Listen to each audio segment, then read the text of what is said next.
अस्सलाम वालेकुम students, free class हम पढ़ेंगे उर्दू। Open your planner. जी स्टूडेंट्स, आज हम पढ़ेंगे वाहिद जमा वर्कबुक सफ़ा नंबर 43। आप लोग डेट एंड डे मार्क करें। और हम इसके साथ पढ़ेंगे अल्फाज मुतरादिफ वर्कबुक सफ़ा नंबर 45। पीरियड नंबर 37 पे भी आज की डेट एंड डे मार्क कर लें।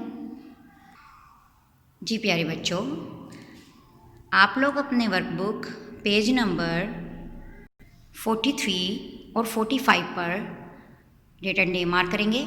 2 दिसंबर 2020, दिन है बुध। प्यारे बच्चों, हम पढ़ेंगे वाहिद जमा। वाहिद होता है एक। जब भी कोई चीज़ एक होगी तो हम उसे कहेंगे वाहिद, और वही चीज़ें जब ज़्यादा मिलकर इकट्ठी होकर आएंगे हमारे पास तो हम उन्हें कहेंगे जमा। मिसाल के तौर पर ये है एक कुर्सी, तो प्यारे बच्चों ये है एक। जब ये ज़्यादा हो जाएंगी तो हम इन्हें कहेंगे कुर्सियाँ। ऐसे बच्चों ये है एक पेंसिल, तो इससे ज़्यादा जो पेंसिलें होंगी तो वो क्या होंगी, तो हम इन्हें कहेंगे पेंसिलें। तो बच्चों आपको पता चला कि वाहिद और जमा का क्या मतलब होता है। इसी तरह हम पढ़ेंगे बाग बागात, औरत औरतें। एक औरत है तो औरत, ज़्यादा है तो औरतें। फौज अफवाज, उस्ताद उस्तातिज़ा। आपके स्कूल में एक टीचर है या ज़्यादा टीचर्स? बच्चों एक होगा तो उस्ताद और ज़्यादा होंगे तो उस्तातिज़ा।